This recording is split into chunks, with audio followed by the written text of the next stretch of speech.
Hallo, guten Tag. Willkommen auf meinem Kanal. Welcome to my channel Easy German in Malayalam. ഇന്നത്തെ ക്ലാസ്സിൽ നമ്മൾ നോക്കാൻ പോകുന്നത് ഡെമോൺസ്ട്രാറ്റീവ് പ്രൊനോമനും അതുപോലെ തന്നെ കഴിഞ്ഞ ക്ലാസ്സിൽ നമ്മൾ dative case sentence formation detail ആയിട്ട് നോക്കിയിട്ടുണ്ടായിരുന്നു. അപ്പോൾ അതിൻ്റെ കുറച്ച് എക്സാമ്പിളുമാണ് ഇന്ന് നോക്കാൻ പോകുന്നത്. ഈ ഡെമോൺസ്ട്രാറ്റീവ് പ്രൊനോമൻ എന്ന് പറയുന്നത് നമ്മൾ ദിസ്, ദാറ്റ്, ദോസ്, ദീസ് എന്നൊക്കെ നമ്മൾ പറയില്ലേ, അത് തന്നെയാണ്. അത് വളരെ ബുദ്ധിമുട്ടുള്ളതൊന്നുമല്ല. നമ്മൾ ഇതുവരെ പഠിച്ചത് പോലെ തന്നെ ഈ ടേബിളും അതുപോലെ തന്നെ പഠിച്ചു വയ്ക്കുക. മസ്കുലിൻ, നോയിട്രം, feminine, plural, nominative, accusative, dative. നമ്മൾ ബാക്കി ബെസ്റ്റിംഡ് ആർട്ടിക്കിൾ കോളും ഉൺബെസ്റ്റിംഡ് ആർട്ടിക്കിൾ കോളും ഒക്കെ പഠിച്ചതുപോലെ തന്നെ അതുപോലെ തന്നെ വലിയ വ്യത്യാസമൊന്നുമില്ല. ഈസിയാണ് ഇത് പഠിക്കാൻ.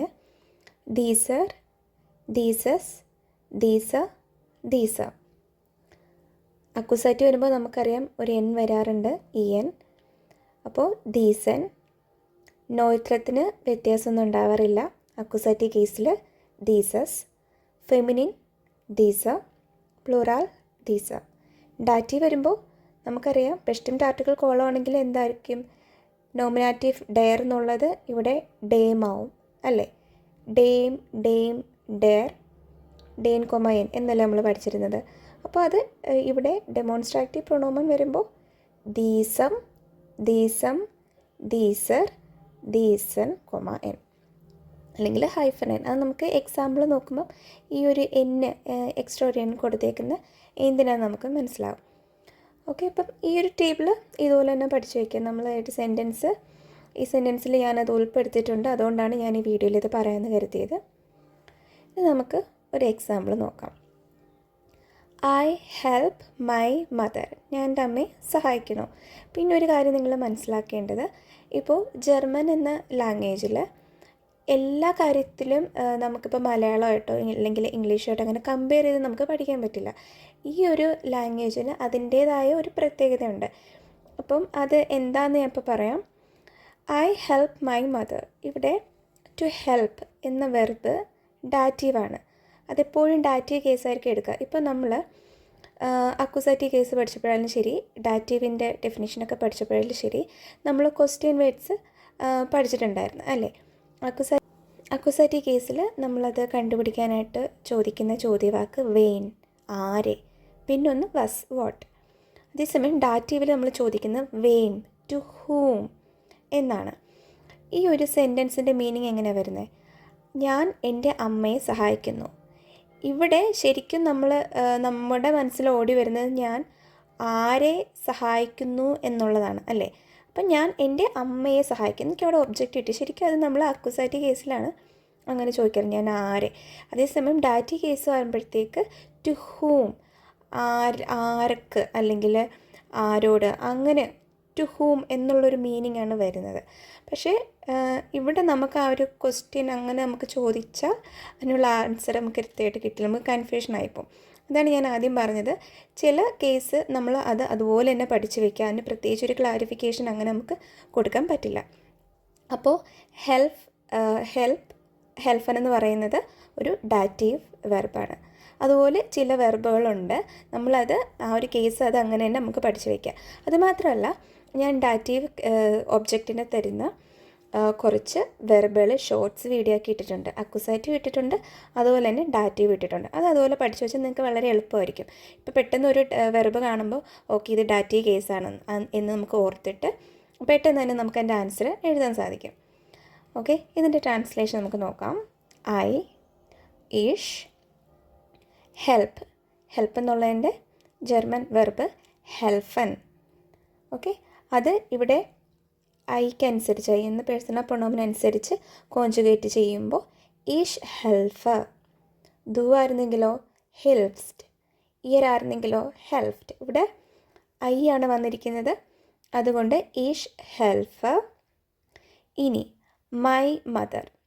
ഇവിടെ ഞാൻ പൊസസീവ് പ്രൊണോമൻ അല്ലേ എഴുതിയിരിക്കുന്നത്, എൻ്റെ ഒരു പൊസസീവ്നെസ് ആണ് അവിടെ കാണിക്കുന്നത് അല്ലേ, എൻ്റെ മദർ. അപ്പോൾ ഇത് ലെസൺ 7 ഡീറ്റെയിൽ ആയിട്ട് ഞാൻ കൊടുത്തിട്ടുണ്ട്. ഈ പൊസസീവ് പ്രൊനോമൻ ഓരോ കേസിലും എങ്ങനെ ഉപയോഗിക്കാം എന്നുള്ളത് ഞാൻ ഡീറ്റെയിൽ ആയിട്ട് കൊടുത്തിട്ടുണ്ട്. അതായത് ഇപ്പോൾ അക്കുസാറ്റീവ് വരുമ്പോൾ മൈൻ എന്നുള്ളതാണെങ്കിൽ മൈൻ എന്നാവും. അതായത് മസ്കുലിൻ കേസിൽ ഞാൻ ഇപ്പോൾ ഒന്നുകൂടെ കാണിച്ചു തരാം. ഈ പൊസസീവ് പ്രൊണോമൻ ടേബിൾ ഞാൻ പറഞ്ഞ ദിവസം ഫുള്ള് ഞാൻ ഓരോ കേസിലും എങ്ങനെയാണ് കൊടുക്കേണ്ടതെന്ന് ഞാൻ പറഞ്ഞിട്ടുണ്ടായിരുന്നു. ഇപ്പം മൈൻ നോമിനാറ്റീവ് കേസിൽ മൈൻ, അക്കുസാറ്റീവ് വരുമ്പോഴത്തേക്ക് അത് മൈനൻ എന്നാവും. ഡാറ്റീവ് വരുമ്പോഴത്തേക്ക് മൈനം, നോയിത്രം മൈനം.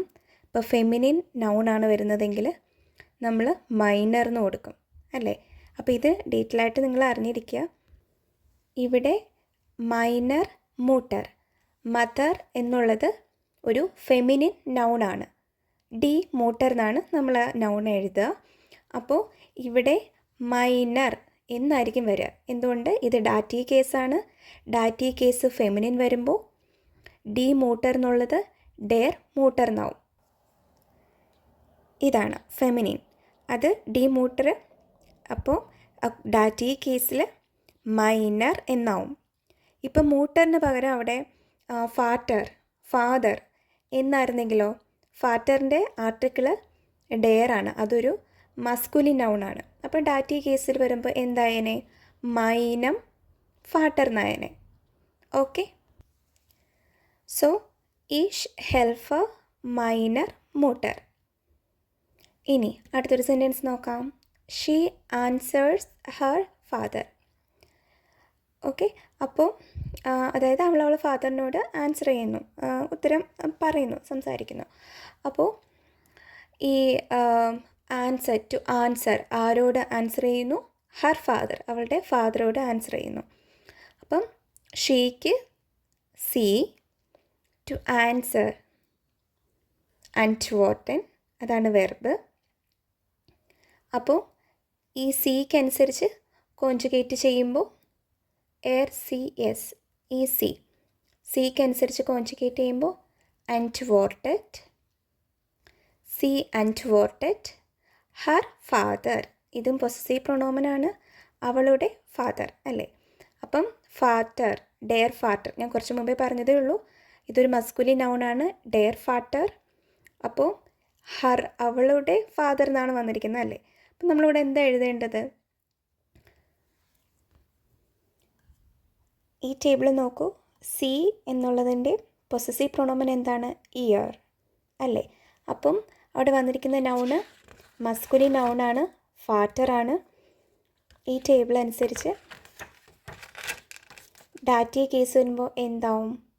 ഇയറും ഫാദർ എന്നാവും അല്ലേ. അവിടെ മസ്കുലിൻ നൗണാണ് വന്നിരിക്കുന്നത്, ഡാറ്റീവ് കേസാണ്. അപ്പം ഇയർ, സി അതായത് അവൾ എന്നുള്ളതിൻ്റെ പൊസസീവ് പ്രൊണോമൻ ഇയറാണ്, ഈ കൊടുത്തിരിക്കുന്ന ഇയറാണ്. അപ്പം അത് അവിടെ വന്നിരിക്കുന്ന ആ നൗണിനനുസരിച്ച് നമ്മൾ എഴുതുമ്പോൾ ഇയറും ഫാദർ എന്നാവും. ഓക്കെ, സോ സി അൻറ്റ്വോർട്ടറ്റ് ഇയറും ഫാദർ. ഇവിടെ മൂട്ടർ ആയിരുന്നെങ്കിലോ, മദർ ആയിരുന്നെങ്കിലോ, ഇയറർ മൂട്ടർ എന്നായനെ, അവളുടെ അമ്മ എന്നായനെ. ഓക്കെ, ഇനി this car belongs to his sister. Okay, അപ്പോൾ ഈ കാർ എന്ന് പറയുന്നത് അവൻ്റെ സിസ്റ്ററിൻ്റെയാണ്. ഓക്കെ, അപ്പോൾ ടു ബിലോങ് ടു എന്ന് വെച്ചാൽ അത് ടു ബിലോങ് ടു എന്ന് വെച്ചാൽ അത് ആരുടെയാണ്, ദാറ്റ് ബിലോങ്സ് ടു മീ, അത് എൻ്റെയാണ് എന്നൊക്കെ നമ്മൾ പറയില്ലേ. അപ്പോൾ അതാണ്. Okay, this car. So this എന്നുള്ളത് നമ്മളിപ്പോൾ നോക്കിയതേ ഉള്ളൂ, ഡെമോൺസ്ട്രാറ്റീവ് പ്രൊണോമൻ. ദിസ് ഔട്ടോ, സോ ദീസസ് ഔട്ടോ. ഔട്ടോ എന്നുള്ളത് എന്താണ്? ഒരു നോയിത്രം നൗണാണ്, ഡസ് ഔട്ടോ എന്നാണ് നമ്മൾ എഴുതാറുള്ളത് അല്ലേ. അപ്പോൾ ഇതിവിടുത്തെ സബ്ജക്റ്റാണ്, നോമിനാറ്റീവ് കേസാണ്. അപ്പോൾ ദീസസ് ഔട്ടോ, നൗൺ എപ്പോഴും ക്യാപിറ്റൽ ലെറ്ററുകളിൽ വേണം എഴുതാനായിട്ട്. ദീസസ് ഔട്ടോ. ബിലോങ്, ടു ബിലോങ്, അതിൻ്റെ വെർബ് ഗഹ്യൂറൻ. ഗഹ്യൂറൻ എന്നുള്ളതാണ് verb, to belong to. Okay, അപ്പോൾ ഇത് തേർഡ് പേഴ്സൺ സിംഗുലാർ, RCS, എസ് കാറ്റഗറിയിലാണ് വരുന്നത്. അപ്പോൾ ഗഹ്യൂർഡ്, ദീസസ് ഔട്ടോ ഗഹ്യൂർഡ് ഇനി അത് ആരുടെയാണെന്നാണ് പറഞ്ഞിരിക്കുന്നത്? അവൻ്റെ സിസ്റ്ററിൻ്റെ. അപ്പോൾ അവൻ എന്നുള്ളതിൻ്റെ പൊസസീവ് പ്രൊണോമൻ സൈൻ എന്നാണ് പറയുക. സിസ്റ്ററിന് ശ്വസ്തർ, ഡി ശ്വസ്തർ, ഫെമിനിൻ നൗണാണ്. അപ്പോൾ ഇവിടെ എന്തായിരിക്കും വരേണ്ടത്? എയറിൻ്റെ പൊസസീവ് പ്രൊണോം എന്ന് പറയുന്നത് സൈനാണ്. അപ്പോൾ ഇവിടെ വന്നിരിക്കുന്ന നൗൺ ഫെമിനിനാണ്. കേസ് ഡാറ്റീവാണ്. അവൻ്റെ സിസ്റ്റർ എന്നല്ലേ പറഞ്ഞിരിക്കുന്നത്. അപ്പോൾ സൈനർ. എന്തുകൊണ്ടാണ് സൈനർ കൊടുത്തത്? അവിടെ ശ്വസ്തർ എന്ന് പറയുന്ന ഒരു ഫെമിനിൻ നൗണാണ്, ഡാറ്റീവ് കേസാണ്. അപ്പോൾ സൈനർ. ഓക്കെ, സൈനർ ശ്വസ്തർ. ദീസസ് ഔട്ടോ ഗെഹ്യൂട്ട് സൈനർ ശ്വസ്തർ. ഓക്കെ, ഇനി അടുത്തത് നോക്കാം. This book pleases me. ഈ ബുക്ക് എന്നെ സന്തോഷപ്പെടുത്തുന്നു, അങ്ങനെയുള്ളൊരു മീനിങ് ആണ്. ദിസ് ബുക്ക്, ബുക്ക് എന്നുള്ള ദസ് ബുക്കാണ് നൗണ്, ദസ് ആണ് ആർട്ടിക്കിൾ. ഇവിടെ ഇതിൻ്റെ സബ്ജക്റ്റാണ്. അപ്പോൾ സെയിം നോയിത്രം ദീസസ്, ദീസസ് ബുക്ക് പ്ലീസസ്. ഇതും അതുപോലെ തന്നെ നമ്മൾ പഠിച്ചു വെക്കേണ്ട വെർബാണ് ഗെഫാളൻ. ഗെഫാളൻ means to please, to like, ഇഷ്ടപ്പെടുക, സന്തോഷിപ്പിക്കുക, അങ്ങനെയുള്ളൊരു ടു പ്ലീസ്, അതാണ് എൻ്റെ മീനിങ് വരുന്നത്. അപ്പോൾ ഇത് കോൺജുഗേറ്റ് ചെയ്യുമ്പോൾ എങ്ങനെ വരും? തേർഡ് പേഴ്സൺ സിംഗുലാർ എസ് ആണ് വരുന്നത്. അപ്പോൾ ആ കാറ്റഗറിയിൽ ഗെഫേൽഡ്. ദീസസ് ബുക്ക് ഗെഫേൽഡ് മിയർ. മിയർ എന്നുള്ളത് ഡാറ്റീവ്, മിയർ എന്നുള്ളത് ഡാറ്റീവ് പേഴ്സണൽ പ്രൊണോമനാണ്. അതായത് ഇവിടെ പറഞ്ഞിരിക്കുന്നത് ആ ബുക്ക് എന്നെ പ്ലീസ് ചെയ്യുന്നു എന്നുള്ളതാണ് അല്ലേ. അപ്പോൾ എന്നെ അതൊരു പേഴ്സണൽ പ്രൊണോമനാണ്. Dative case, dative verb. അപ്പോൾ ഡാറ്റീവ് കേസ് വരുമ്പം മിയർ എന്നാവും. അതേസമയം ഇതൊരു അക്യൂസാറ്റീവ് കേസ് ആയിരുന്നെങ്കിലോ മിഷ് എന്നായനെ. നമ്മൾ പഠിച്ചില്ലേ, മിഷ് മിയർ, ഈഷ് മിഷ് മിയർ. അതും നമ്മൾ ടേബിളിൽ പഠിച്ചിട്ടുള്ളതാണ്, എല്ലാം പഠിച്ചിട്ടുള്ളതാണ്. അത് പഠിച്ചിട്ട് നിങ്ങൾ ഈ വീഡിയോ കണ്ടാലേ നിങ്ങൾക്ക് കൃത്യമായിട്ട് അത് മനസ്സിലായി വരുള്ളൂ. അതുപോലെ തന്നെ പലരും വീഡിയോയുടെ PDF ചോദിക്കുന്നുണ്ട്. നിങ്ങൾ ശരിക്കും ഇത് എഴുതി പഠിക്കേണ്ട, നമ്മൾ വായിച്ച് പഠിക്കേണ്ടത് അത് വേറെ. ഇവിടെയെന്ന് വെച്ചാൽ ഇത് നമ്മൾ എഴുതി തന്നെ പഠിക്കുക, എന്നാലേ നമ്മൾ മനസ്സിലത് പതിയുള്ളൂ. ഓക്കെ, സോ ദീസസ് ബുക്ക് ഗെഫേൽഡ് മിയർ. ഇനി അടുത്തത്, the student thanks the teacher. ഈ സ്റ്റുഡൻറ്റ് ടീച്ചറിനോട് താങ്ക്സ് പറയുന്നു, നന്ദി പറയുന്നു. അപ്പം സ്റ്റുഡൻറ്റ് എന്നുള്ള ഇവിടെ ഇപ്പം എന്താണ്, ഇവിടെ മസ്കുലിൻ നൗണായിട്ടാണ് കൊടുത്തിരിക്കുന്നത്. സോ ഡെയർ സ്റ്റുഡൻറ്റ് താങ്ക്സ്. താങ്ക്സിന് ടു താങ്ക് പറയുന്ന വെർബ് താങ്കൻ. ഇപ്പോൾ ഡെയർ സ്റ്റുഡൻറ്റ് അതിനനുസരിച്ച് നമ്മൾ കോൺജുഗേറ്റ് ചെയ്യുമ്പോൾ താങ്ക്ഡ് എന്നാവും. ഓക്കെ, ഇപ്പോൾ വിയർ ആയിരുന്നെങ്കിലോ വിയർ താങ്ക് എന്നായനെ. അപ്പോൾ dare student thanked the teacher. ഇത് ഇവിടെ എന്തുകൊണ്ടാണ് ഡെയിം വന്നിരിക്കുന്നത്? ഇവിടെ ബെസ്റ്റിംഡ് ആർട്ടിക്കിളാണ്. ബെസ്റ്റിംഡ് ആർട്ടിക്കിൾ കോളത്തിൽ നമ്മൾ അത് ഡാറ്റീവ് കേസാണ് യൂസ് ചെയ്യുന്നത്. അപ്പോൾ ഡെയിം ലെയറർ. ഈ ടീച്ചർ എന്നുള്ളത് ഡെയർ ലെയറർ എന്നാണ്. ഡെയർ മസ്കുലിൻ നൗണാണ്. അപ്പോൾ ബെസ്റ്റിംഡ് ആർട്ടിക്കിളിൽ മസ്കുലിൻ കേസ് ഡാറ്റീവ് വരുമ്പോൾ ഡെയിം ലെയറർ എന്നാവും. ഓക്കെ, ഇനി അടുത്തത്, വി കൺഗ്രാജുലേറ്റ് ദ ഗേൾ. വിയർ കൺഗ്രാജുലേറ്റ് ചെയ്യുക എന്നുള്ളതിൻ്റെ വെർബ് ഗ്രാറ്റുലിയറൻ. അപ്പോൾ വിയറിനനുസരിച്ച് കോൺജുഗേറ്റ് ചെയ്യുമ്പോൾ ഇവിടെ വിയർ ഗ്രാറ്റുലിയറൻ. ദ ഗേൾ എന്നുള്ളത് ഒരു നോയിത്രം നൗണാണ്. ഡസ് മേഡ്സൺ എന്നാണ് നൗണ് വരുന്നത്. അപ്പോൾ ഇവിടെ ഡാറ്റീവ് കേസ് വരുമ്പോൾ ദസ് എന്നുള്ളത് അവിടെ എന്താവും? ഡെയിം എന്നാവും അല്ലേ. മസ്കുലിൻ ഡെയിം, നോയിത്രം ഡെയിം, ഫെമിനിൻ ഡെയർ, പ്ലൂറാൽ ഡെയിൻ കൊമൈൻ. ആ രീതിയിലാണ് നമ്മൾ പഠിച്ചു വച്ചിരിക്കുന്നത് അല്ലേ. അപ്പോൾ ഇവിടെ ദസ് മേഡ്സൺ വരുമ്പോൾ ഡാറ്റീവ് കേസിൽ ഡെയിം മേഡ്സൺ എന്നാവും. ഓക്കെ, വിയർ ഗ്രാറ്റുലിയറൻ ഡെയിം മേഡ്സൺ. This shirt suits you. This shirt, ഇത് ഓഫ് കോഴ്സ് നോമിനാറ്റീവ് സബ്ജക്റ്റ്. ദീസസ് ഹെംഡ്. ഷർട്ടിന് പറയുന്നത് ഹെംഡ് എന്നാണ്. ആർട്ടിക്കിള് ദസ് ഹെംഡ്. ഓക്കെ, ദസ് ഹെംഡ്. അപ്പോൾ എന്ത് തന്നെ വരും? തീസസ്, ഹെംഡ്. ടു സ്യൂട്ട് അല്ലെങ്കിൽ ടു ഫിറ്റ്, അതിനുള്ള വെർബ് പസൻ ആണ്. പസൻ, to fit or suit. You, ആർക്കാണ് ഈ ഷർട്ട് നിനക്കാണ് ചേരുന്നത് അല്ലേ എന്നാണ് പറഞ്ഞിരിക്കുന്നത്. അപ്പം നിനക്ക്. അപ്പം പേഴ്സണൽ പ്രൊണോമൻ ഡാറ്റീവ് കേസ്. ഇത് ഫോർമലായിട്ടല്ല കൊടുത്തിരിക്കുന്നത്, ഇൻഫോർമലാണ്, ഡിയർ. അപ്പം അതേസമയം ഇത് ഫോർമൽ ഫോമായിട്ടാണ് നമ്മൾ പറയുന്നതെങ്കിലോ ഈനൻ. ഓക്കെ, ഇതൊക്കെ പഠിച്ചതാണ് നമ്മൾ.